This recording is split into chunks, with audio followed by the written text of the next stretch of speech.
Hey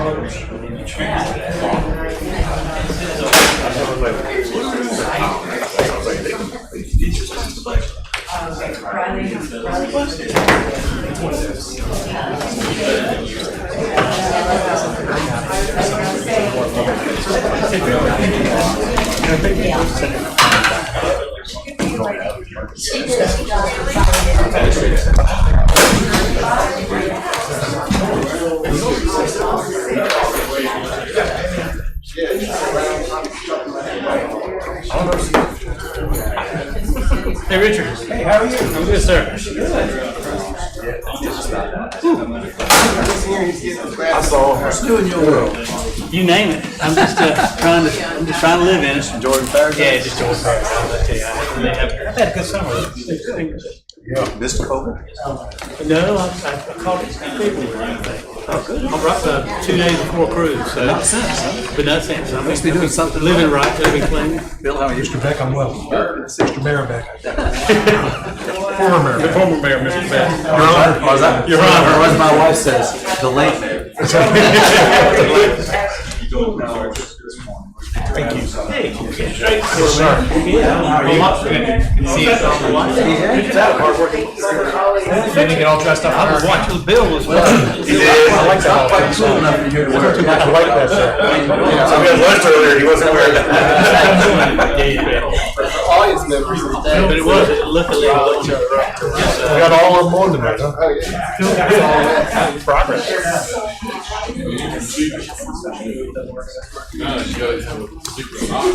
That's kind of fun to listen For him,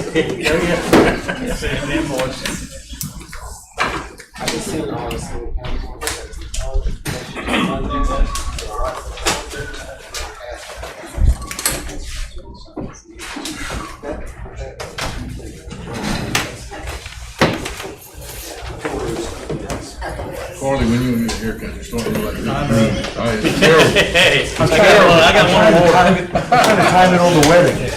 I got one on I don't want to get it when Will gets married next month, When did you get married? September 10th. A long time. Hey, you were on the short list to do the ceremony. Oh.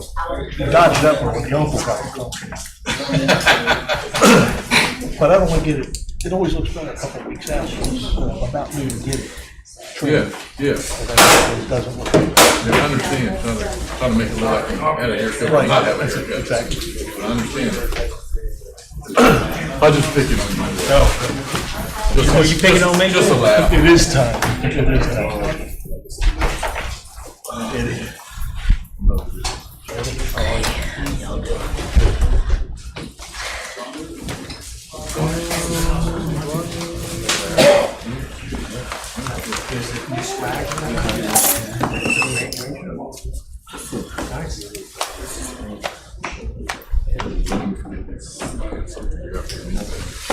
In my office. In my office. Okay, just Donald's time.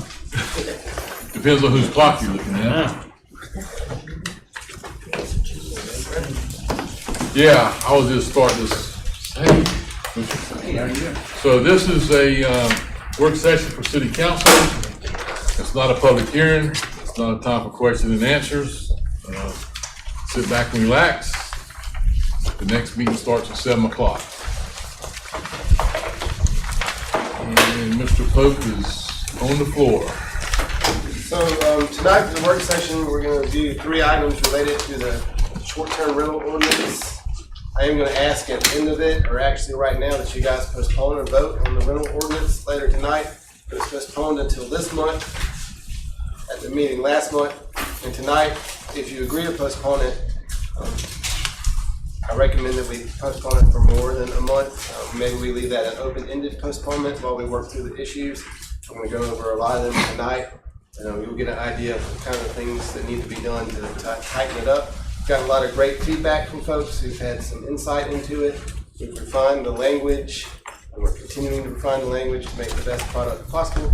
So I'll just start off by saying that I would like to respectfully ask that you guys postpone that later. And I'll go over some of the reasons why. Starting with civil penalties for noise and turtle lighting violations. The memo's in your packet, in the work session packet. The short version is that the short-term rental committee and the mayor's recommendations call for us to change the penalties for some of our ordinances to civil penalties versus criminal penalties to make enforcement easier so that our new code enforcement staff can enforce them as civil ordinances rather than criminal ordinances. The STR ordinance itself creates civil penalties for violating the provisions of the STR ordinance, and that covers things, advertising, occupancy, events, those sort of things. Anything that's regulated by the STR ordinance itself is already going to be a civil penalty. However, there are some violations that are not in the short-term rental ordinance that can result in strikes, basically noise and turtle lighting violations. Convictions for those tickets can now result in strikes for the rental license. And so to make enforcement of the noise ordinance and the turtle lighting ordinance easier, we propose to change the penalties for those ordinances to civil so that we can convict people under those and then those become strikes. And that's based on the recommendation of public safety during the short-term rental committee work, and that filtered up through the mayor's recommendation to you guys tonight. For this workshop, you might want to slide that thing around here so they can see it.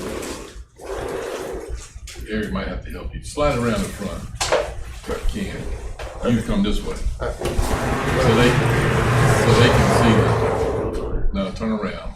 Turn around like you was normally facing. Back up a little bit. I was just trying to not have my back thing back. Okay, well, but that way, city council can see that from mine. All right. Thank you.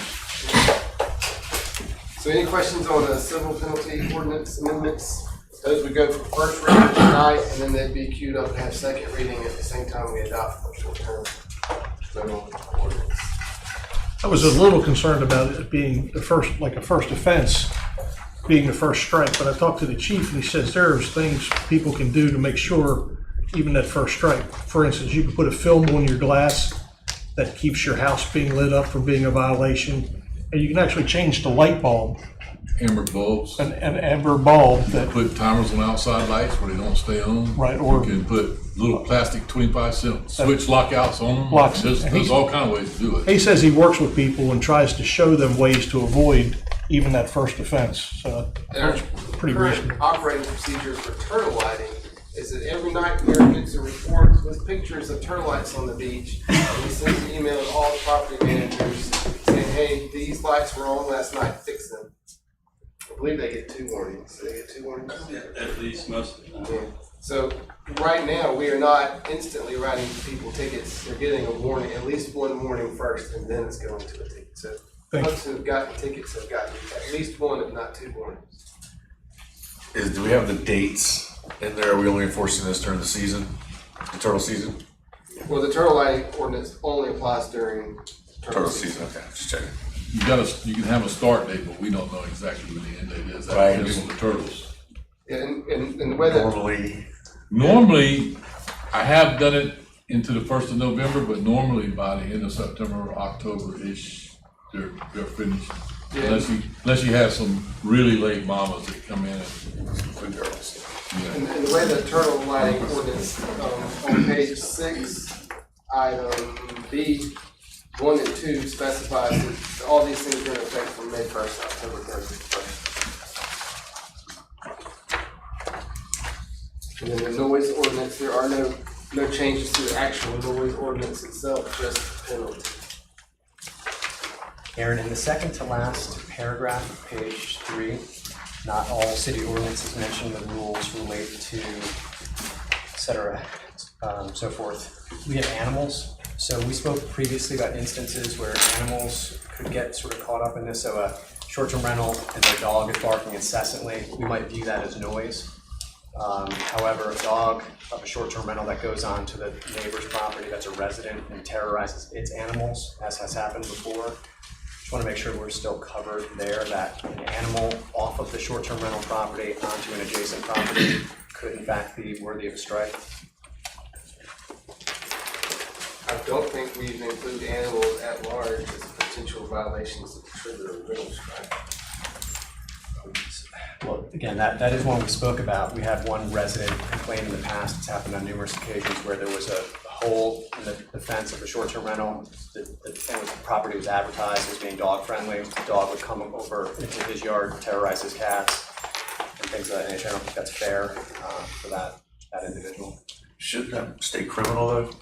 Because if the dog is destroying other property and things of that sort, it doesn't, in my mind, it doesn't make sense to do a strike at the rental house. That's the person and their animal. They deserve that. It should be a criminal violation if your dog is just going after other people's animals. I mean, if a dog gets out of their yard and bites me, I would assume like I don't care about the short-term rental house. I want him. You know. Right, except for the fact that if you are that resident and this happens 10 times a year, it's sort of like Groundhog Day. I got that guy 3 weeks ago, this is a new guy, and here we have the same sort of livability challenge associated with an unrepaired fence. I think that unequally addresses short-term rental owners. It's how laws are applied to them. It's like I'll put something like this. we're opening up this slippery slope to where now everything that formerly was criminal is going to be grounds for a strike, so that we can get people struck out. And No, that's wrong. It's not to get people struck out, it's to get property managers to manage their property properly. Okay. We don't want to give a strike to anybody. Is there any way we can do it without making it to where it just seems like somebody could get struck out really quickly? Plus, it seems like an unequal application of the laws now to short-term rentals, because items that are inherent to the management and administration of a short-term rental are now expanding into these livabilities that affect everybody equally in the community, is what pretty much what DJ was saying. But everybody, Seems like- the residents who live in the community don't have business licenses. So the residents who live in the community get tickets. They have to go to, if they're doing the same thing, they have to go in front of the judge like everybody else. But if you're not managing your property, just like Mr. Farley said earlier, like turtle lighting, there's all kind of ways that people use to prevent turtle lighting. There's all kind of ways people use to prevent noise in their property. We had a property owner actually call and report people in his property that weren't supposed to be there, so he's being proactive. We had a property owner call previously because he has monitors. People were making too much noise. He wanted somebody to meet them, his representative there, to get people out of the house, because they had one, he could tell he rented to 6 people and there must have been a dozen people there, and 2, they were making too much noise. So there's ways that you can manage your property and manage it properly that you won't get a strike, because if you're proactive, the police are gonna go there and help you take care of your problem, or the code enforcement officers, and then you won't have a strike. Which I agree with you, except that sometimes it takes time. This says each day of violation shall be considered a separate offense. With all the money that's being generated with the short-term rental ordinances and Which one you reading? and the hiring, the one that we're on. Turtle lights? Mhm. Well, that's the same for residents. The too. penalties and enforcement, each day of violations, so somebody could be If Mr. struck out Mr. in 3 days. If Mr. Farley doesn't, Essentially. if Mr. Farley doesn't turn his lights off after the first warning, every day he does it is a fine. And Mayor, But he don't get a strike because he doesn't have a business license. Still only one strike just to per address rental. that, so. But it's strikes are apples to based- bananas. We're not strikes are talking the based on- same. Mr. Ellis, strikes are based on convictions, and you cannot get more than 1 strike for the same offense in any one rental period. So if your renters made noise on Monday, Tuesday, Wednesday, Thursday, Friday of the week they were there, they could get tickets Monday, Tuesday, Wednesday, Thursday, Friday. And if they were convicted, all of those would count as 1 strike. So you lose your business license right then and No, there. sir, you have to get 3 strikes within one rolling 12-month period to lose your business license, and that's only to start the procedure to revoke a business license. It's not guaranteed to lose your business license. So this strikes, the language for strikes in our rental ordinance is you can't issue more than 1 strike for the same type of offense in one rental period. no matter how many tickets you get. Okay, as a 6-year turtle walker, but not this year, because of council and all this good stuff. I couldn't be happier, actually, to have this as an option and have some teeth in it. Totally we have worked with, in my experience, discussing, change these lights, so on. There's an extensive process that I have seen to educate people, and what we don't want to do is give strikes. However, if the ultimate thing to hold people accountable to their words and to protect the turtles, I couldn't be more supportive of putting a little more teeth in it, a process, so that the staff and the team have something to work towards and say, if you don't do this, this is where you're headed. The other thing I'd like to add to this is in a 1-year cycle, is that correct? Yes, ma'am. So then, if indeed I am one of those people that just cannot, deal with the situation, I finish it this year with the turtles and I redo it again next year. That seems fair to me. And Mr. Ellis, the language from the rental ordinance states, for the purpose of determining the total number of strikes, all convictions occurring within a single rental contract period shall be considered one strike. The number of strikes shall not exceed 1 per rental contract period. So if there were renters who partied Monday through Friday, left the turtle lights on every night and left the trash can out all night and racked up 42 tickets, all those count as one strike. I'm addressing what basically this germane specific ordinance, and the renters seem to me, common sense would tell me that they're not really relevant when you're talking about something like I agree with you. There's things that you could do that maybe the property owners don't know. And it seems to me with the staff that we're hiring, that we as a public own them, and we could all interact together and work as a community, and you give the property owner a chance to be advised about what steps they can take. Maybe the property owner. Mr. Ellis, I'm gonna say this to follow up with what Dr. Houghton said. She turtle walked for 6 years. I've been turtle walking since, I don't know, Ever. Christ was a corporal in the army, as they used to say. Every year, they bring the property managers in here before turtle season and they say, here's what you need to do to manage your property. Every year, they offer that education for the property managers to come in here and go through rules and regulations. Teresa Marshall was really tough on them as far as getting them here. I mean, it's your responsibility. So it's not that property managers and real estate agents or whatever they have property have the ability to learn what the rules and regulations are, or what you can do to mitigate your rules and regulations. That opportunity is there. I mean, you can lead a horse to water, but you can't make them drink. And then sometimes you can force it down their throat with a funnel and a tube if you have to, but it's because of you need to learn what to do, and you need to manage your properties, and you need to manage your properties well, because if not, you won't be managing those properties. Now, back to residents, property managers aren't the only people who get warnings and tickets, because residents get them also. So it's not just they're picking on rental properties, just anybody along that light line, especially this time of year when they're hatching, it creates light pollution. Yeah, I mean, I believe that, everybody is I would use the word vulnerable to, application of the law, but I think that the application of it in itself to where it goes out and revokes a business's business license is unequal to that of a neighbor that doesn't have the business license. Well, I think that's the unequal application. How would you make it equal? I think that I would keep it as a criminal. They still get a strike even if it's a criminal. I feel like you're stacking the deck against the short-term rental. We haven't even gotten through the whole process yet. If we make it a ticket, whether a PSO writes it or a code enforcement officer writes it, so now when they get, if you want to keep it criminal, now when they get with Mr. Lutz and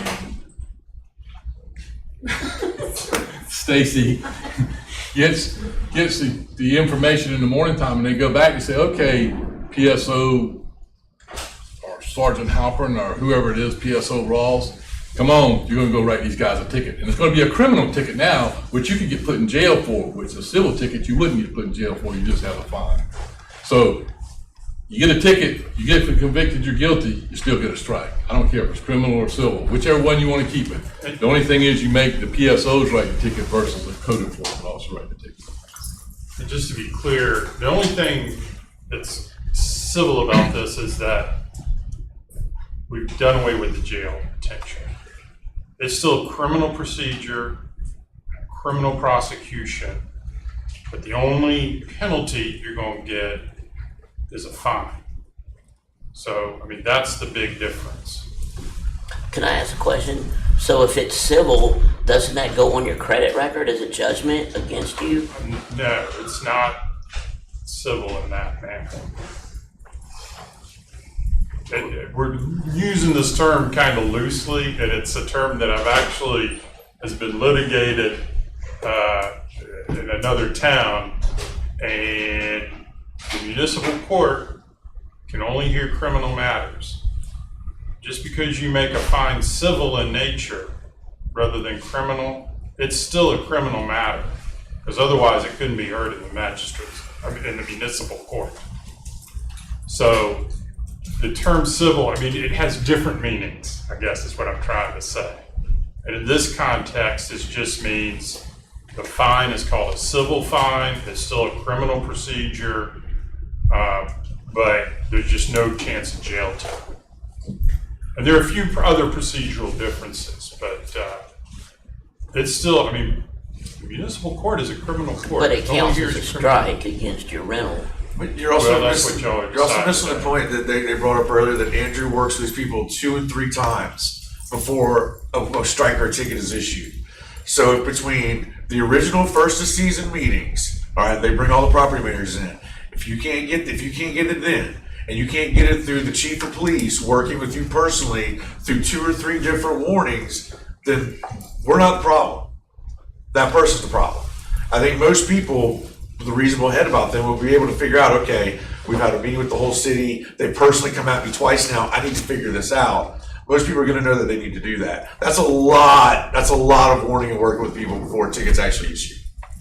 Okay, I'm just gonna dive in again as a turtle walker.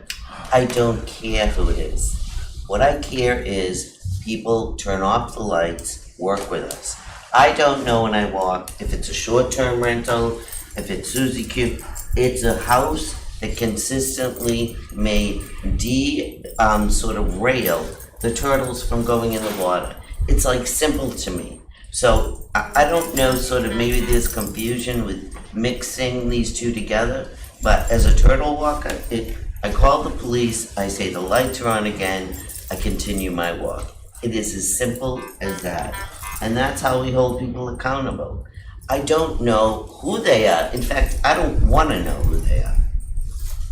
Is it not better for short-term rentals that the strike is the conviction, whereas before it was when you got charged?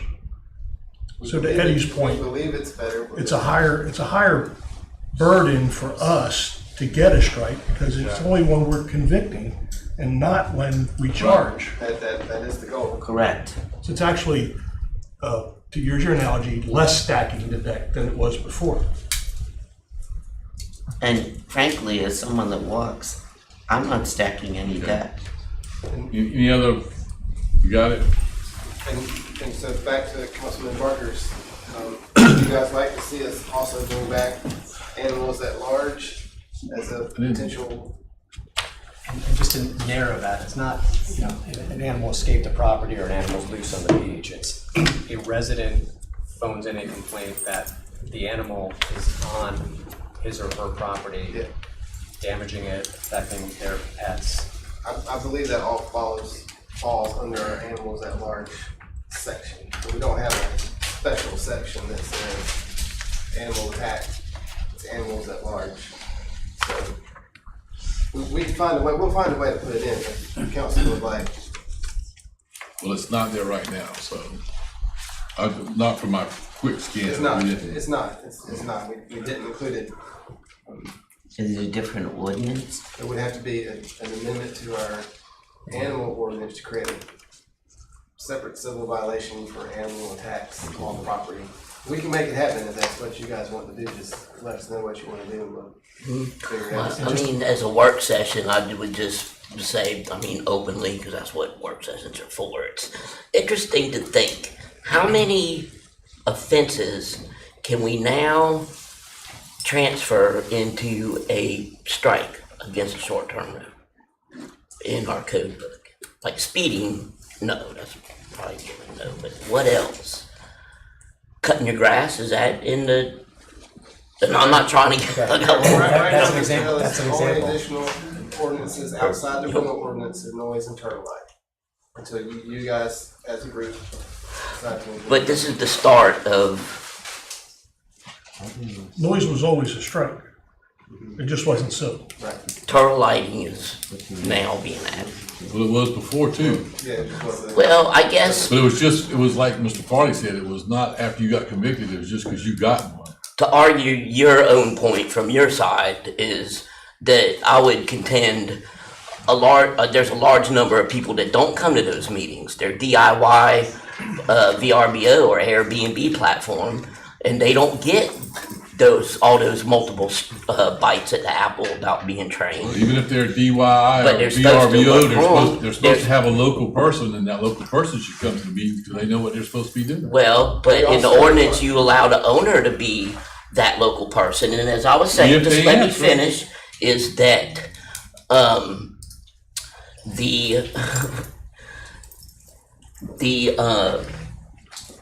they don't get all the bites at the apple, the DIY person. Yes, they do. Well, they Because- have to read it, is what I was gonna say. Well, not To only argue that- your point from your not- side. not only When that, in but the if- ordinance, they gotta read. Not only that, but if they listed themselves as the primary contact, the primary contact will get a warning saying, hey, Eddie or Mr. Ellis, this is your warning. You're the primary contact for this piece of property. You got a warning, so you need to take care of your problem. Understood. So when you give them, the DIY people, when you give people what they're supposed to read and sign off, they read it, arguing from your point of is the turtle lighting in that language right now? Yes, sir, we whole require thing? All that owners, stuff? we require owners to certify that they've read the relevant ordinances, posted the beach rules, both reference turtle lighting. So when you, as an owner or anyone, when you fill out a rental registration certificate, you certify that you've read the following ordinances. One of them is turtle lighting. You certify that you've posted the beach rules in the unit. One of them is turtle lighting. You certify that you've given those rules to everyone who signs a rental contract. One of them is turtle lighting.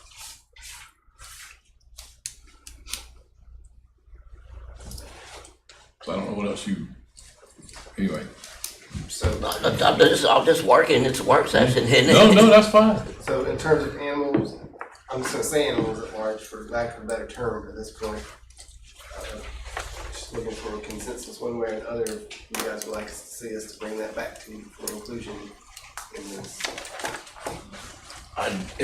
Fence repair is one thing to keep up with their property and their maintenance, but if a dog gets out of a house owner's yard and attacks somebody, it's not the house owner's problem, it's the person who owns the dog's problem. I'd rather see that stay as criminal and be hooked to the person and not the house. That's Okay, If so- the fence is in good repair and if the dog jumps the fence, it's the same problem. So one thing that this ordinance has in it already is back to what Mr. Pope said. The certification the owner has read applicable city ordinances, including but not limited to regulations regarding noise, trash, parking, alcohol on the beach, animals. So if we want to make something with the animal thing, we do it in the animal ordinance, not in this ordinance. So, and then it goes on to list the rest of them.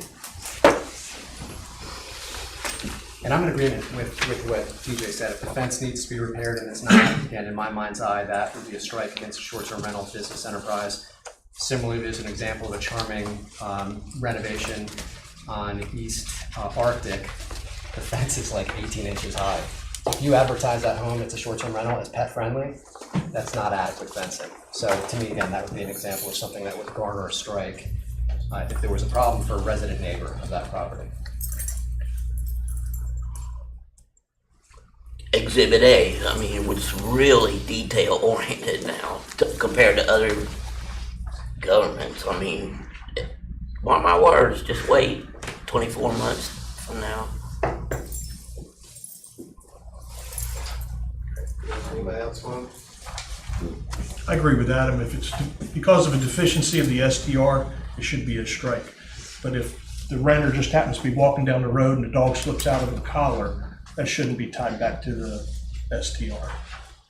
But if you can tie the violation back to a deficiency of the STR, a faulty fence or something like that, it should be treated just like everything else. Seems reasonable. Keep it like it is. Yeah, I'm good. We'll work on something to bring back to you guys next time. But that would be the animal ordinance. Yes, sir. Any other questions on that one before we move to the amendments? So next up are some further amendments and refinements for ordinance 2722. On the first reading, we set 5 amendments. We reviewed those last month, so I'm not going to go over those 5 amendments again. But all of these amendments are based on feedback we've received at work sessions or meetings or through public input, just fine-tuning the language and clarifying it to make sure we don't have unintended consequences. And so I've got a list here of 10 additional amendments. There's one I'll talk about not on this list. The black ones we also discussed last month, but just to summarize those for who may not have been here last month. We added definitions for destination clubs, home sales, or home shares. I'm always talking about black amendments now. We combined and edited the requirements for proof of payment for estate and tax numbers. We're no longer going to require an account number. We're just going to require a receipt, either from your property manager or from yourself. We clarified that employees of property management companies can be designated agents as long as they're working under someone with that qualification. We did some renumberings, and we've tried to remove all the references to restricted and non-restricted rentals. We missed at least one.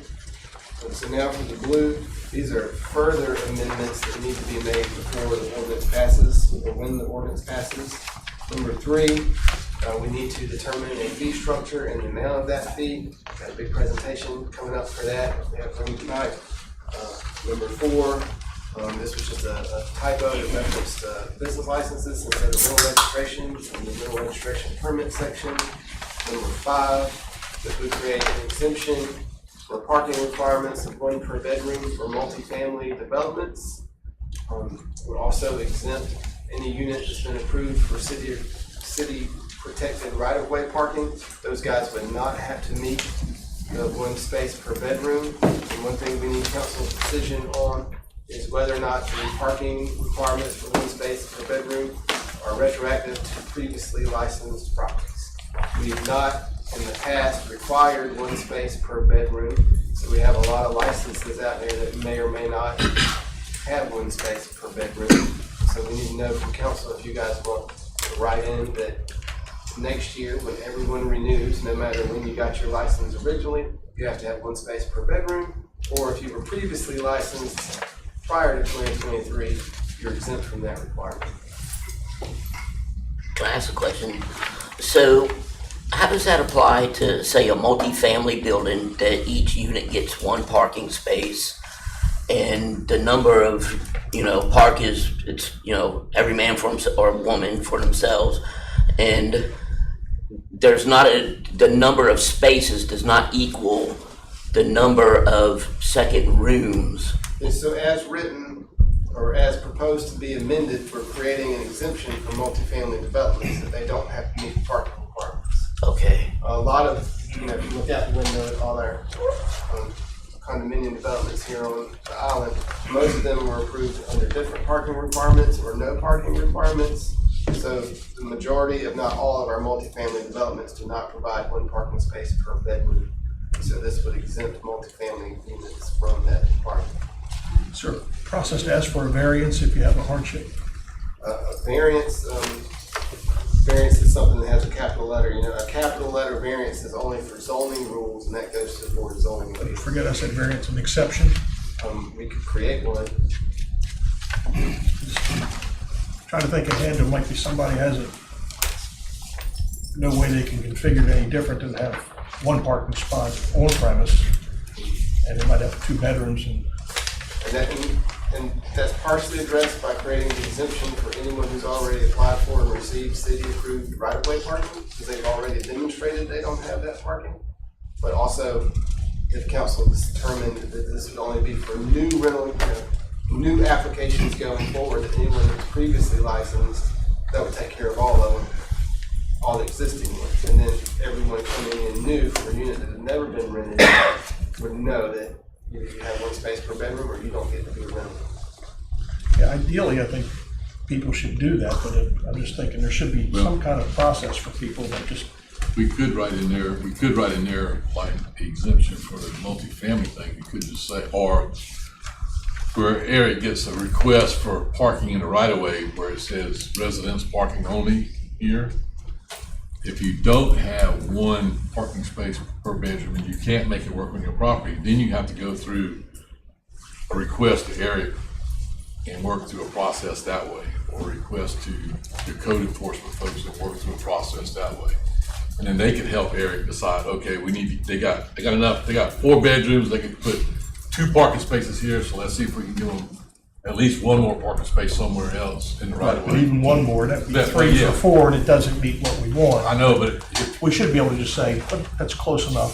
if they were on the books before now, as long as they work through it, if they weren't on the books before now, before this gets passed or don't get passed, whatever, then you come in here and you brand new in 2024, then you better have 1 parking space per bedroom. But if you're on the books prior to this being passed, and you don't have 1 space per bedroom because the house was, in the 800 block, the one that I'm thinking of right offhand was built, I don't know, in the 1940s, and they were smart back then. They built right up beside the road, so they have a driveway they can put just an upstairs and a downstairs, and they're on a hill, so they probably above flood level, but they'd be grandfathered in.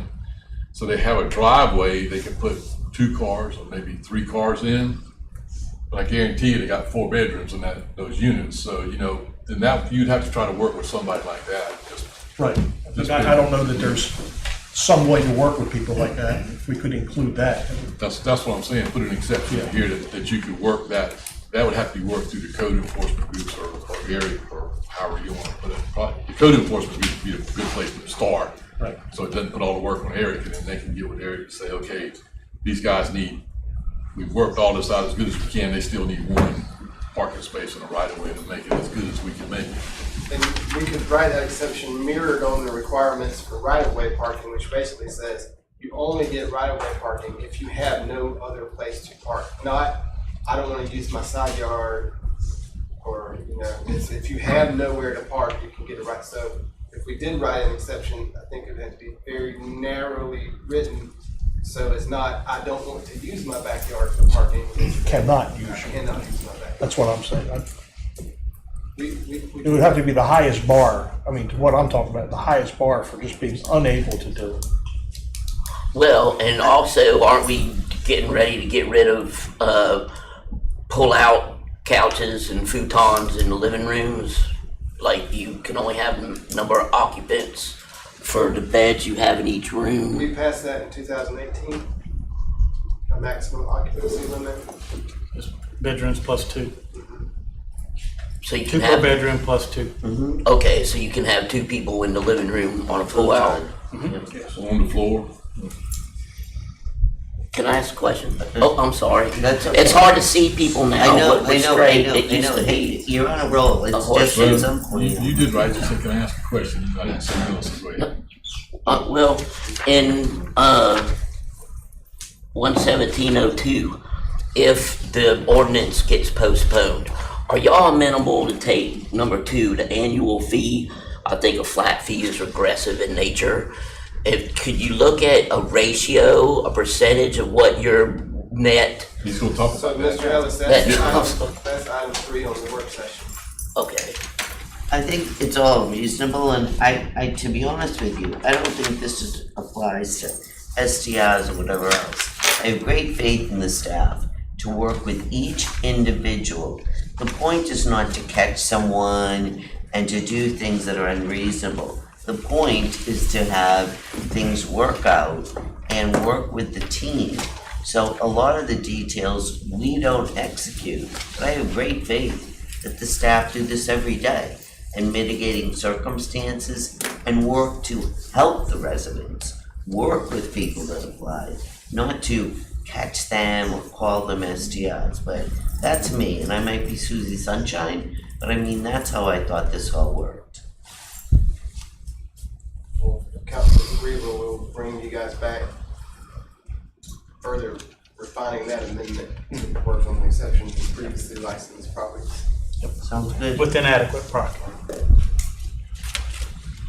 Skipping down to number 7, this is the septic capacity certification. So there are practical issues with requiring septic capacity issues. It is possible through a third party.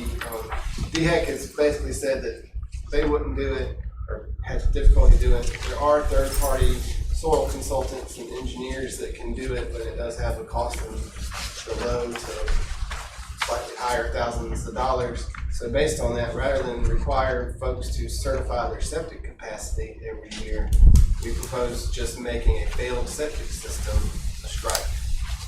We revised our septic tank ordinance and checked in 2019, created a list of things that says your septic system is deemed failed if.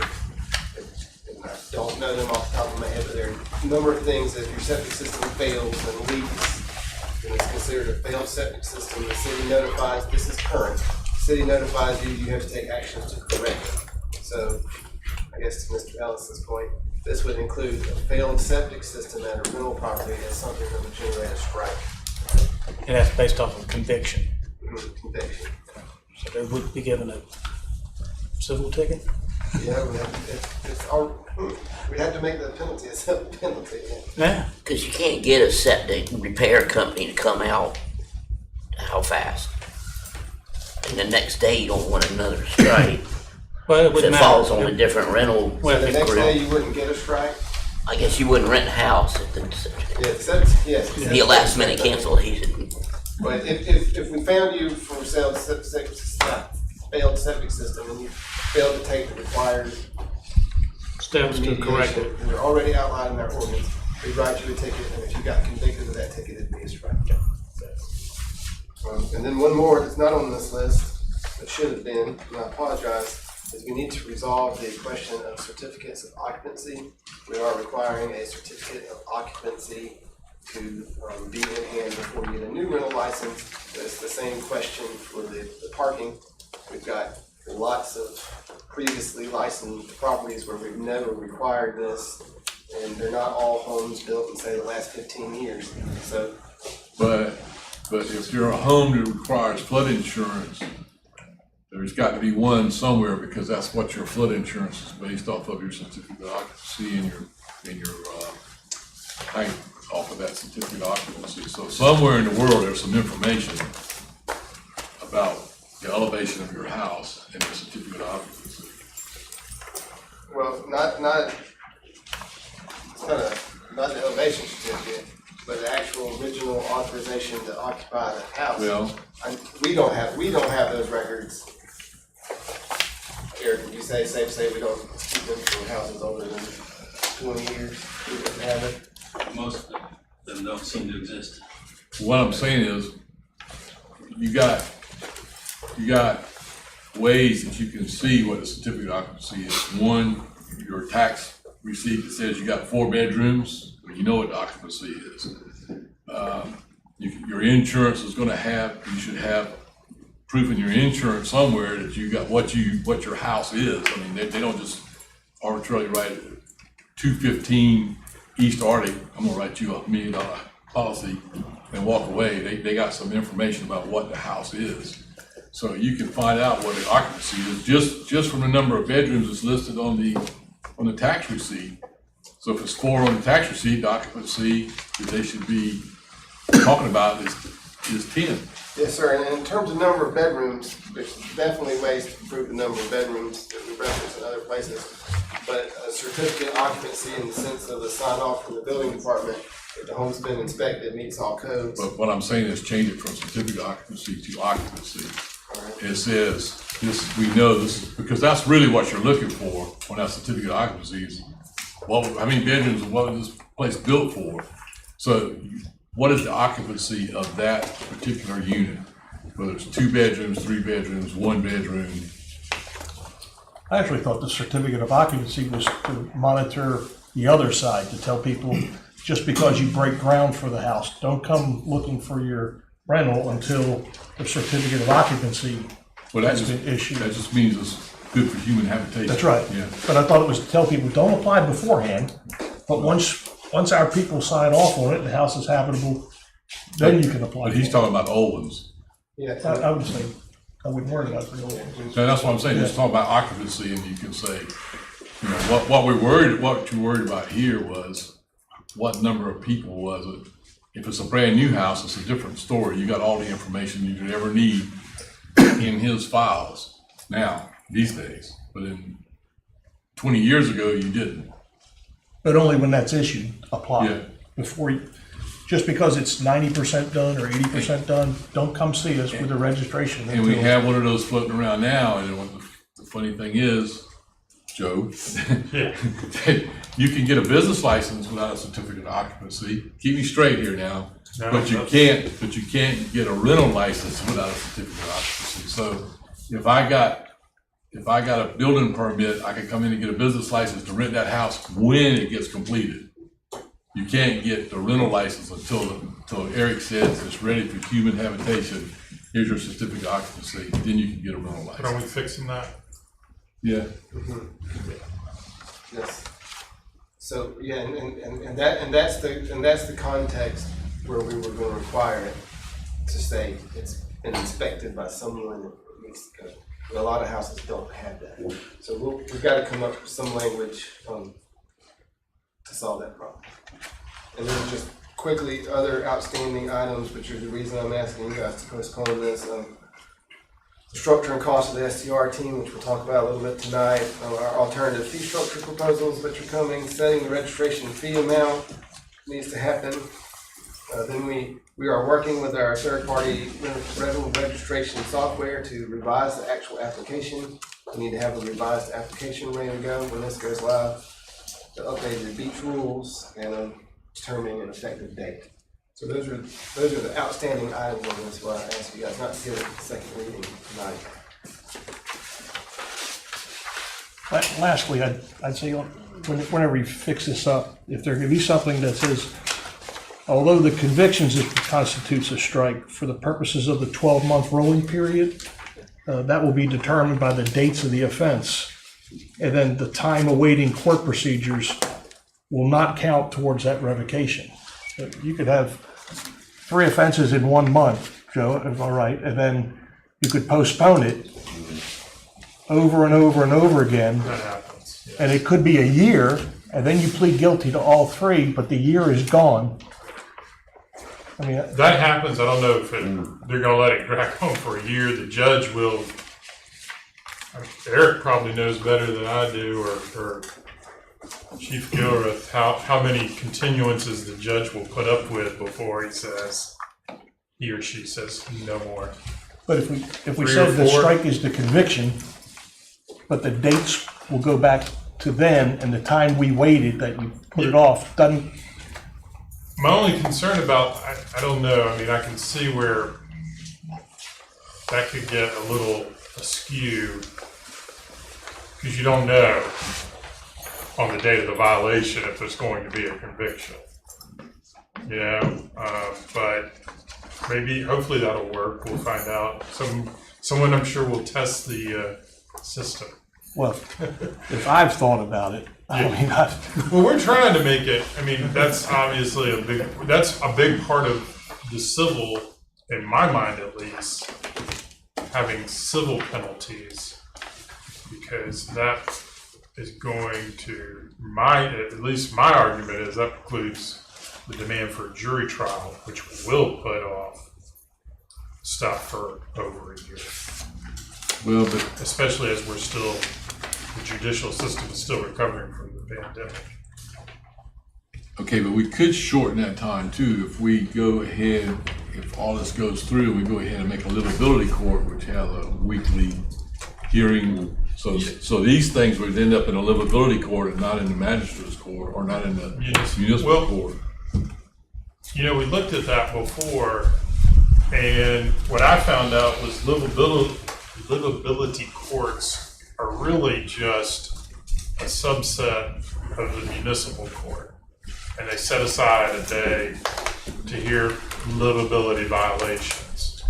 Now, there's nothing wrong with that, but it's not a different judge and a different court. It is still, the way it's done in Charleston, which is probably the best example, is they set aside like one Friday every month or however often they have to do Well, it. we could just say we could say we hire another part-time judge and say we do Wednesday, every Wednesday. Something like that. And every Wednesday, yeah, they'll still be working for Judge Skipper. That's right. In the That's all overall I'm saying. scheme of things. That's right. But every week, those violations within that week can come in and be adjudicated and be done and not be dragging on. If you want to put up the cost for another half-time judge, That all depends on how the fee schedule goes. yeah. It's just, I think we should have something in there that says even if the offenses occur within a rolling year, but somehow you're able to stretch out the convictions, which counts as the strikes, and you don't get them in a rolling year, you plead guilty to 2 and you put off the other one, Yeah.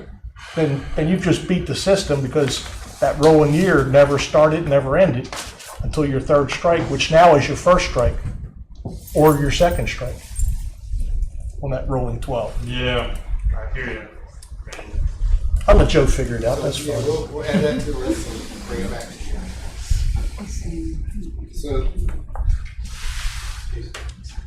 So the third item up is a review of the rental fee proposals, and what we've done, we'll just let the presentation speak. So it starts on page 21 in your packets. And we'll be coming back to page 19. Sorry, it starts on page 20. We'll come back to page 19. But just very quickly, on page 21, you've got the recommendations of the STR committee and the mayor for the reason for rental fee and what we would want to use it for. And I know a lot of the discussion has centered on cost of enforcement, but both the committee and the mayor actually recommended that we set a fee that pays for more than just the cost of enforcement, but also to fund infrastructure such as sidewalk, parks, and ped paths services, such as public safety and sanitation, and the staff for things that are directly related to the impacts that these rental businesses are having on our community. Both groups also suggested that the fees could be used to subsidize long-term rentals and affordable housing. We'll get to that, but these are not included. So both the mayor and the committee did not recommend fees tagged only to the cost of enforcement. They recommended fees that were paired to the cost of enforcement plus a limited set of services and projects that the city does that benefits short-term rental businesses.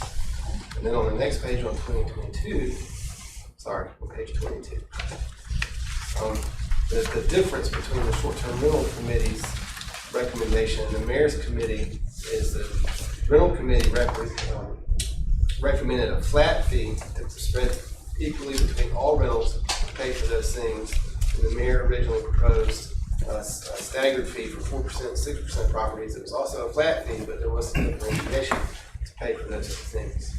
So both recommendations said we want a fee and we want to pay for these things. They just proposed to do it differently. So far, it's for feedback. We've been asked to explore, first of all, to justify the fee, and then second, to explore different models for the fee. So that's what we'll go through tonight. I know the clock is ticking, so I'm going to just go through this. I don't believe we'll be able to settle it tonight, but I think it'll put us in a good position to settle it the next time we meet. So on page 23, why did the STR committee and the mayor recommend fees for rental properties? So first First up, we do know that STRs already generate accommodations tax for the city. That is true. Those accommodations tax primarily go to fund the beach. They also fund about 9% of the budgets for public safety and public works. Property owners also already pay business license fees and property taxes. A business license fee is a tax. It is not paid to the city in return for the demand your business places on the city's resources. Just like restaurants, hotels, coffee shops, t-shirt shops, they all pay business license fees. So if the existing A-tax business license fees and property taxes generated by these rental businesses are only going to current expenditures, that means they're not being used. There's nothing proactive about it saying, you guys, your business has this impact on the community. We need future needs to be funded too. Total number of customers in short-term rentals, we call them residents. That's the whole reason why short-term rentals are not zoned as businesses is because we operate under the sheer illusion that a short-term rental is a residential use of the property, not a business use. So the residents of short-term rentals far outnumber the total full-time residents of Folly Beach. Is it 1,079 or 1,059 rentals we have today? 1,059. All right, so these numbers were 2 weeks old. We had 1,013 rentals. Today we have 1,059. That represents 42% of all the residential parcels on Folly Beach. Between those 1,013 rentals, this number's gone up. All these numbers would have gone up in the last 2 weeks. There are 4,711 bedrooms advertised. That creates a maximum occupancy, theoretical maximum occupancy of 11,448 people in short-term rentals based on the number of bedrooms plus 2 per unit. There are some assumptions built into that number. We have 239 properties that are just identified as 5+. So to be conservative, we assume they were all only 5 bedrooms. When in reality, some of them probably have 6, 7. They probably have more than 5 bedrooms. But the ones we didn't know, we just assumed they were 5 bedrooms. Then we have 121 properties that we don't know how many bedrooms are advertised. So again, to be conservative, we assume that those 120 properties were 2-bedroom properties. We know we have this many 1, 2, and 3 bedrooms. So that's a total of 1,013 units, 4,711 advertised bedrooms. There are 2,078 permanent residents according to the last census. So at full capacity, the 11,448 renters residing on this island are about 5.5 times the number of full-time residents. If all the rentals were full and all the houses were full with people who live here, there would be about a 6-to-1 ratio of renters, or 5-to-1, depending on which way you round it. That would be 85% of the people on the island residing on the island at any given time. What if, another thing we've heard is a rental house occupied renters is no different than a rental house occupied as a part-time owner. Rental population, you'd have the same amount of people if all these houses were permanent residents. Well, we don't believe that's true.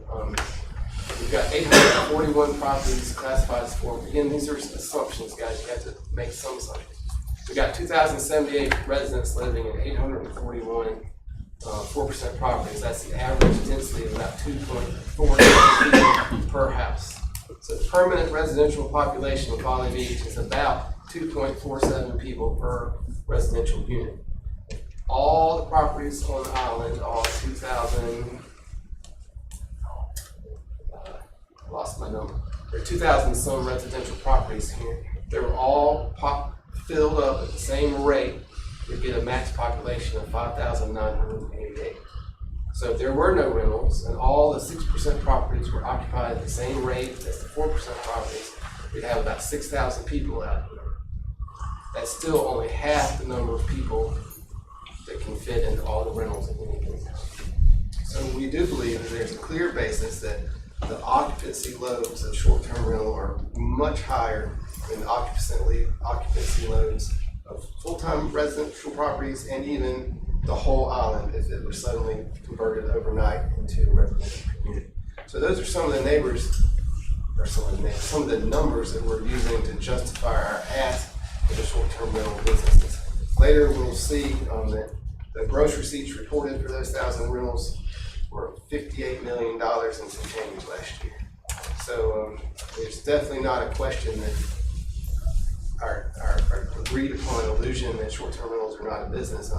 They're generating $58 million in revenue, and they're bringing in at theoretical maximum occupancy, which we understand does not happen all the time, 11,448 people. So next, Wes. So if we accept the fact that short-term rentals create a cost to the community, how will we go about determining which costs we'd like to help them, we'd like to ask them to contribute to, and how much of those costs should they contribute? So to be as conservative as possible, we've identified only those costs that have direct benefits either to the rentals or to the operation of the rental businesses. And we propose that those costs are water infrastructure to guarantee functioning water system, stormwater improvements, which are drainage for floodwater, basically, rainwater, and then pedestrian safety. Those are the only three kind of infrastructure costs that we would ask short-term rentals to pay a greater share than a full-time resident. So, our water infrastructure, is Kyle here. Kyle, do you know how many emergency failures we've had in the last year? Past year? Just 2. All right, how about the last 5 years? Probably 8 or 10. All right, so we've got multiple failed water mains. We know from our water capital plan that we have $5 million overall. We can snap our fingers tomorrow and build every identified already water project. That's $5 million. Stormwater projects, we just did our 2019 island-wide drainage study, which identified $10 million of stormwater needs. Our pedestrian safety, only in the commercial district, not counting sidewalks on Arctic or to the county park or to the dog park, just in the commercial district, we've got about $3 million of construction costs identified for pedestrian paths. So with those three infrastructure types, the city needs $18 million. We're not saying to the rentals, hey, you need to pay all those $18 million. We're applying for $10 million in grants. We've got $388,000 for the bond. The TVPC, we don't have a firm number, but they've indicated a future partnership with us. So to be conservative, we said about $1 million. So that leaves $6.5 million for everyone, not just renters, but residents, everyone in the city of Folly Beach needs to come up with about $6.5 million in the next 10 years to pay for these things. Next up, Wes, please. Then we have city services. The only city services, other than the rental enforcement itself, we're proposing to pay for with a rental fee would be for public safety and public works. These are the budgets. As mentioned earlier, short-term renters already pay a tax, and the city does get a tax for those things, which represents a combined total of 9% of the daily operating budgets for public safety and public works. So given the 5-to-1 ratio of renters to full-time residents, we believe that at 9%, renters aren't currently paying a fair share of the $6,597,985 that the city pays each year for public works and public safety. There's an extra million in there. It's not 6 million. So, and that's a conservative estimate, assuming the costs stay flat over time, and that the public safety budget and public works budget were frozen at today's rates. Next up. And then we have the rental staff. There's a spreadsheet that goes along with it that's in your package, page 19. It's not perfect, but what that spreadsheet does is it estimates the cost of additional staff, 1 additional administrative staff, and 3 additional code enforcement staff for 4 new people. A big caveat is that those 4 people will not let everyone else in the city wash their hands of short-term rentals. So public safety will still be engaged as needed, the administration staff will still be engaged as needed, but those 4 people will be the primary staff. So in that spreadsheet on page 19, just to save time, we won't go through it, but what we've got is an adjustment for the business license official to become the supervisor, additional court costs for judges, the clerk of court, and the prosecutor, and that's based on 1 extra court day every other week. So we'd be going, we'd have 26 more court dates per year, 1 every other week, just for livability issues. 1 additional administrative position, 3 additional enforcement. Those are coming in at the base salary for a new public safety officer, and the budget is kind of high because we budget full family, so the actual numbers could go down, but the rate used for these guys is the base rate for a new public safety officer. 1 vehicle, we've got a car in the budget now, not an LSV. We may be able to keep a car here. And then additional equipment like their phones, computers, and things. So all those things together for 4 extra people is about $483,000 a year, give or take a few thousand. So West Main did not consider housing affordability. Both the committee and the mayor recommended that short-term rental fees go into a pot to create some sort of long-term rental incentives or affordable housing program. Again, erring on the side of being conservative, we didn't even consider those costs, so those are not included. So, infrastructure, services, and staff. We propose that 15% of the total needs for those 3 categories be assessed to short-term rentals. So that's $97,500 a year for infrastructure. $442,065 for services. That would get the percentage of services for public safety and public works from 9% to 15%, and then 100% of the staff costs for approximate annual collections today of $1,022,589. So we tried to be conservative in defining which costs we'd ask rental businesses to contribute to, and we tried to be even more conservative in defining the percentage of those costs that we're asking rental businesses to pay. So how are we going to do that? What's the fee going to look like? How are we going to structure it, and how much it's going to be? I just want to skip straight to the bottom. No fee structure is perfect, and no static fee will work over time. Any approach you have is going to have pros and cons. You're not going to be able to solve every problem with your rental fee structure, and as the number of rentals go up, the demand increases, the costs go up. At some interval, be it 1 year, 5 years, 10 years, the fee will have to be re-examined and reallocated to make sure that it's paying for what it's supposed to pay for and it's distributed in the most fair manner possible. Just very quickly, a flat fee is a fee where everyone pays the same thing. It's really easy to administer, really easy to calculate, it's really easy to educate. Your rental license registration permit is $500. The main con of it is it doesn't reflect the impact that different rentals have. A 5-bedroom rental can have a much greater impact than a 1-bedroom rental. 1-bedroom rented for 52 nights has less or more impact than 1-bedroom rented for 10 nights. So those are some false flat fees. Scalable fees attempt to measure that impact, but you're only going to get one kind of proxy thing. What are you choosing to define impact? Is it the number of nights rented? Is it the money made? Is it the number of bedrooms? So no matter which one you pick, there's going to be some way where it's still not fair. A 3-bedroom on the front beach built in 2022 is going to make a lot more money than a 3-bedroom on East Indian built in 1949.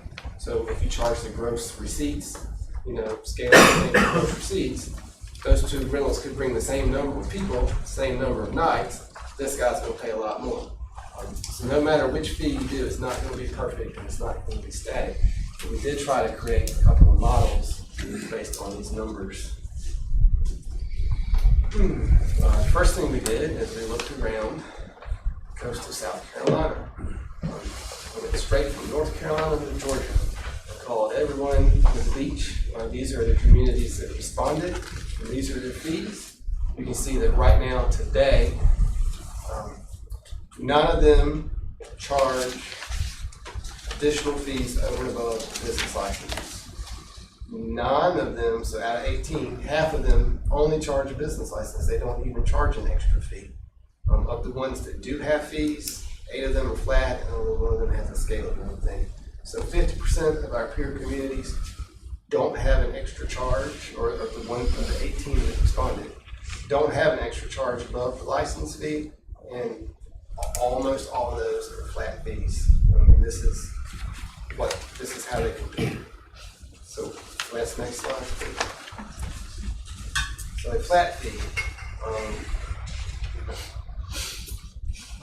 So this, again, based on assumptions, and the numbers have already changed a little bit because I had to freeze it at some point just to be able to do these calculations. So with 1,013 licenses and a need of $1,013,089 a year, that works out to approximately $1,000 per unit. This chart here, it's broken down into different income brackets just to give you an idea of what the cost would be depending on your gross receipts. It's sorted by the first column. So you'll see that pretty much across the board until you get to the very end, for properties making over $300,000, really somewhere between $175,000 to $300,000, we will be the most expensive rental license and rental registration permit along the coast. Once you get into the higher gross receipts, we wouldn't be the most expensive, but we would stay in the top 2 or 3. So if we did a flat fee to make these expenses among this number of rentals, it would be about $1,000, and we would become, at least for the lower incomes, the most expensive business license on the coast. We did it by bedrooms, using those 4,711 bedrooms for the units that were advertised 2 weeks ago. It worked out to $215 per bedroom to raise that money. So these would be your fees depending on the bedroom. If you had a 1-bedroom rental, your rental registration permit fee would be $215, all the way up to $1,075 for a 5-bedroom. Unless we show the chart. And I didn't repeat the charts with multiple sorting, so they're all sorted by the lowest income. Later we'll see a breakdown where the biggest chunk of our licenses are reporting less than $50,000 of income. So those first 2 columns are really where to look. So here we're no longer the most expensive, but we're still one of the most expensive. But we're not the most expensive. And the next few charts just show how that breaks down by bedroom. You can just go straight through. It's $215 a bedroom at this point.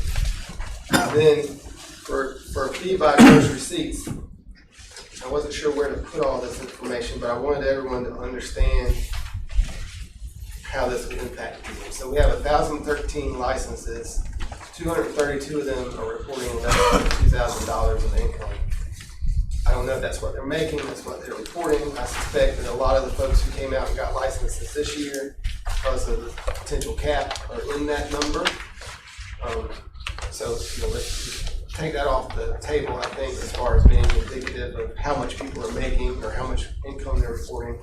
We do have 263 licenses reporting $3,000 to $50,000, and 328 between 51 and 100. So the majority of our licenses are really reporting between $3,000 and $100,000. We do have folks that go all the way up to over $300,000. There are only 4 of them. As reported on business licenses, the gross receipts for all 1,000 licenses were $58,023,276. If you divide those gross receipts by the amount needed per year, it's around $17.46. I rounded up to $17.50 per 1,000 gross income. And the next chart shows how that would distribute. And again, it's the tables. I did not resort this table for everything. So at the low end, we're kind of in the middle of the pack of the 262. at the high end, we're the most expensive. So the per thousand cheap fee will disproportionately, I mean, it's the way it's designed. The higher your gross receipts, the more you pay. So the money-making licenses will be the most expensive licenses, and we will be the most expensive community in the state. And all of these are examples, depending on which method you guys choose, whether per bedroom, by gross receipts, or flat fee. We'll go back and we will rework it, get an exact number for you to review, but first we wanted to present the costs. Do you agree that those cost categories are things that we should be asking real businesses to pay? And if so, the percentage of those costs, do you agree that 15% is a reasonable number? And then how do you want to implement it? And we'll come back to you guys with a number for your review.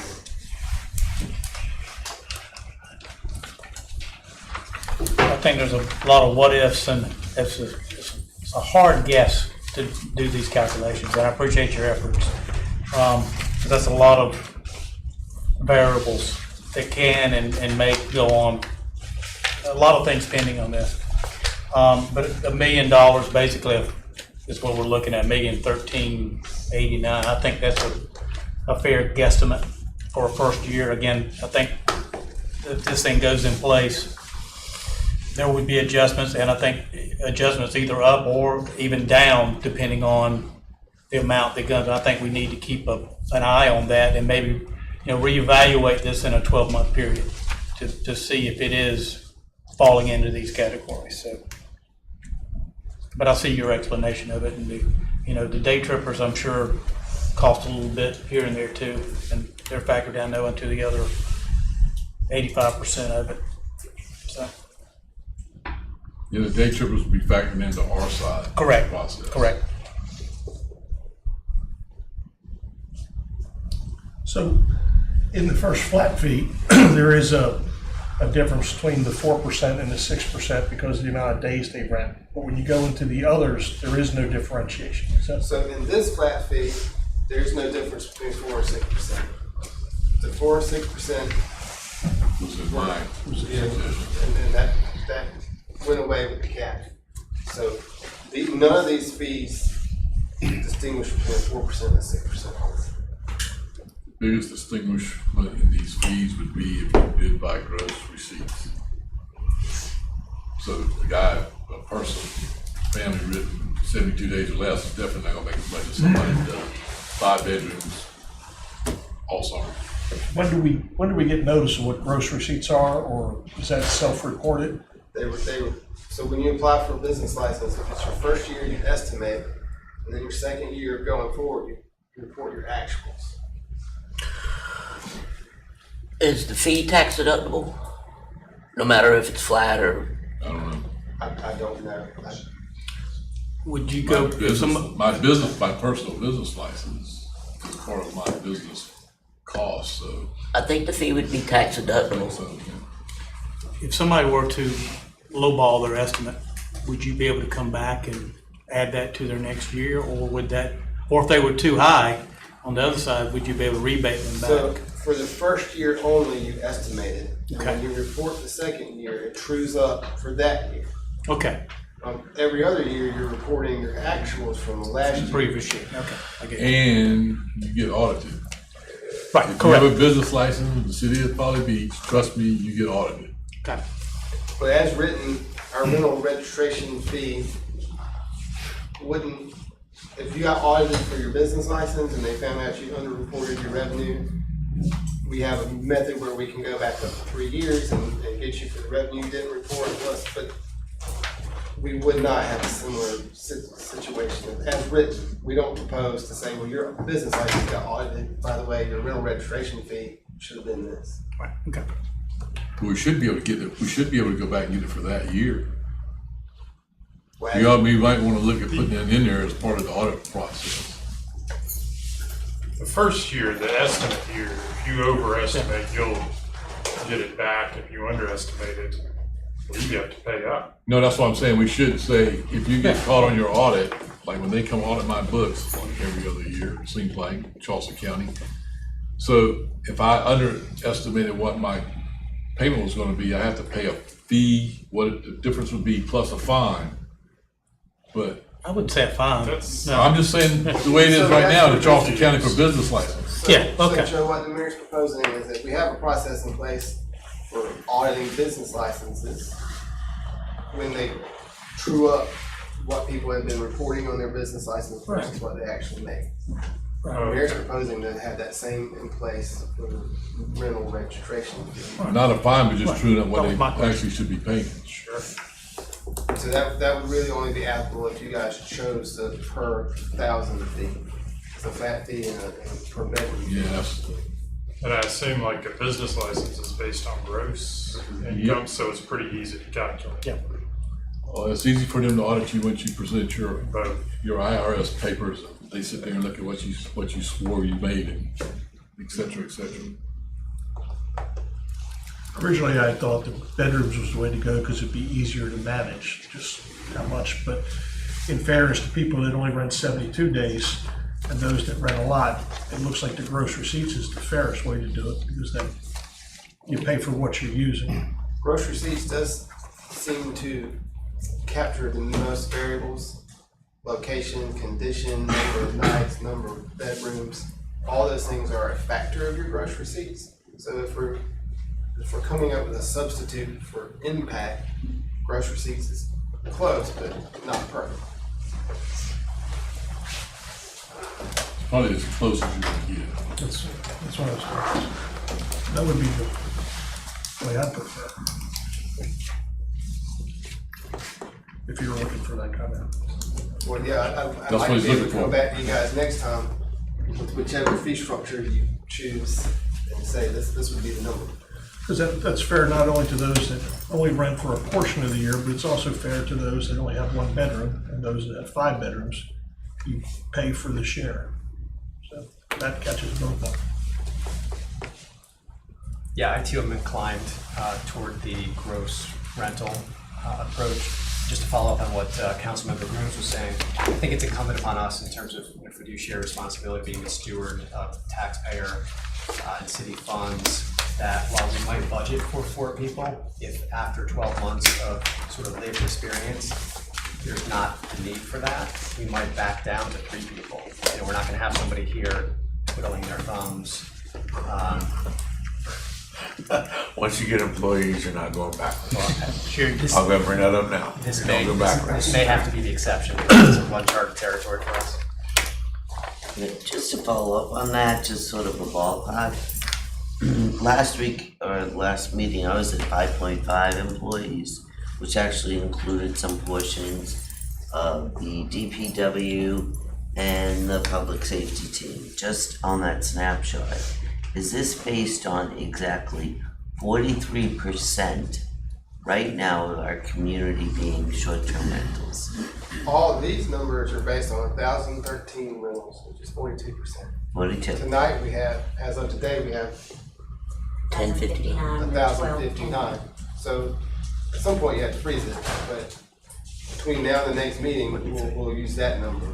And this time next year, we could have 1,400 rentals, we could have 800 rentals. Could be 50-50, could be. So at some point, it would need to be re-examined. At what interval is up to you guys? Do we recalculate it every year based on previous year's licenses? Do we do it every 5 years? That'd be up to you guys. Thank you. Say previous year gross receipts. Sounds good. Fair. Are there any additions or subtractions from the type of costs we use? We thought it was a conservative to just water capital, stormwater, and pedestrian and enforcement. I think you did good just holding it to that, because and the biggest thing in the stormwater one was we can get the Center Street stormwater managed a little better. That's gonna be a big cost, but that's gonna be a big project, so it's gonna be, that's basically, that's where your tourists go, especially in the summertime. The residents go there mostly in the off-season. The day trippers go there if they drive to the red light and turn left or right. They don't hang out everything out on Center Street. I would make a recommendation that we continue to monitor and look for solutions to long-term rentals. So I don't think we need to forget that. I think that's extremely important to bringing in new citizens to the area, affordability, but also, we've lost, I know a good bit of, not a good bit, but we've lost some of the long-term rentals, and I think we need to figure out either that or some exemptions to building or something to make some long-term rentals available for people. So we can't forget that. So I want to make a note of that. I didn't want to derail you during the presentation. I know it's pretty time specific, but I will just sort of a heads up, be asking you a question about this. Because when you made the calls, did you ask of how many short-term rentals? In the sense, possibly there's zero, from someone, but you don't know how many. You mean within our peer communities? No, ma'am. I did not ask each one of these towns how many rentals you had. The question was, do you charge a business license for rentals? What's the rates? Do you charge an extra fee? And what is that? And that was my gut reaction in the sense of whatever, say someone said zero. They may have short-term rentals, they may not. We don't know that for a fact. Well, for instance, Sullivan's is on the list, and we know they capped or did away with short-term rentals. Well, they still have them, but they're working down. Grandfather. I'm just saying. Sullivan's has a handful, Hilton Head. Yeah, you don't, Yes, about that's why I just 7,000. wanted to give you a heads up. That was my immediate challenge, knowing this was a great job, but it's a snapshot of fines, and they might be, but as an example, no STRs to apply it to. That's all I'm saying. What are the dates on renewal? When does the new business license and the new May 1st. May 1st? Is there a way to reach back out to those people and ask how many starters? Because that's another misconceived number that's been thrown out there, is what other communities around us, do they have cameras in place? How many numbers do they have? Anybody you ask, you get a different answer. So I would like to get some concrete numbers into how many some of these communities do have. Well, then that'll also help us factor out our fees. Personally, I love the gross receipts. It's the fairest way to do it for everybody. The more you make, the more you cost the city with upkeep and maintenance and everything, the more you get in rental fees. But looking at that picture right there, that puts us on the high end once it gets higher up. So it would be nice to be able to compare that. Oh, well, they have this many, like they're still pulling in the same amount of dollars because they have twice as many as we do, or this, that, and the other. Just a different way to. I don't want, nobody wants to be at the top of the list for that. You know what I mean? Unless there's just a good reason. So I would like to just see those numbers. I totally agree, because it's fair to Glad you say. say that. And I'll reach out Can you to all of imagine? them. I totally. And the ones who can provide it, I will say that some of them will not be able to provide it, because I just talked to them. So, but yeah, for the ones who can provide it, Mount Pleasant has about 400. Hilton Head has over 7,000 at last count. So I'll get what I can get. Very nice, especially our immediate surrounding communities. Just because I love Hilton Head. It's great to compare us to them, but they're a monster, and they're 2 hours away from us. This is the whole Charleston area impact. I think is what I'm more concerned about. Well, if you look at surrounding communities and you look at size-wise, compare size, Folly Beach, the only place you can compare it to in the surrounding communities would be Eddystone Beach, the beach proper, not Eddystone Beach as it's known all the way to Highway 17 and Sullivan's Island. Those are the only two size-wise. I'm not talking about size-wise. No, but I'm just saying, well. I know what you're saying, but I can infer what James Island has, what their max number is in Mount Pleasant versus what our size is. I'm curious how it factors into the fees. That's what I'm saying. If you compare size-wise, then you have to go back to, okay, then we're gonna compare with Sullivan's Island, or we're gonna compare with You're going by. Eddystone Beach, which Eddystone Beach is not even on here. Is it? They didn't. I I don't remember it being there, but did respond to it.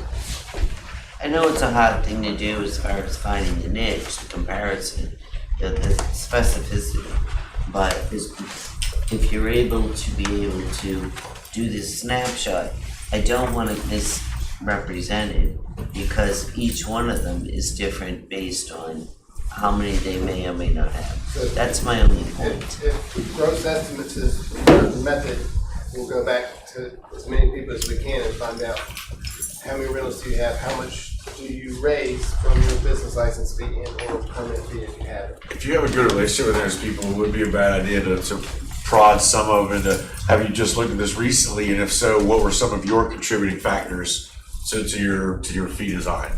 You know, just so we make sure we're not missing anything. Maybe we're over, maybe we're under, maybe we've completely missed the boat on something. But while we're taking the time and continuing this long endeavor, let's try and get it as close to right as possible. 30 days is stretched out, ain't it? So, so we'll keep these cost categories and distribute it among gross receipts. So now I'll do that you've back to you guys next. explained from a different perspective, I can grasp the concept of how somebody would have less impact but higher receipts given the dynamics of their property. Like somebody that has like a 4%er, they're limited days, so as you know, maybe they don't want to rent as much, so their nightly rate is higher. Maybe their property has exclusive amenities all gathered on one property that all these other, 974 properties don't have.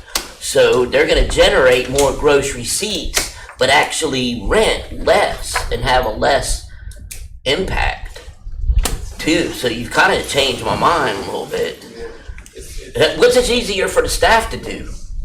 Well, any of these I think we could work with. It's like you say, gross receipts are not perfect. They're not 100% correlated to the impact. But to really get 100% impact related fee, you have to come up with some algebra equation. The number of bedrooms times the gross receipts times the number of nights rented, proximity to the beach, doesn't have a pool. There's just no way to do it. So a flat rate would be easier for staff, right? To gauge, as Billy was talking about, what? Flat rate is easy. It is easy, but it basically moves aside impacts. So we moved along. We're out of time for that. Do I have a motion to move into executive session? So moved. Second. So this is pursuant to the Freedom of Information Act. You receive legal advice to franchise contract.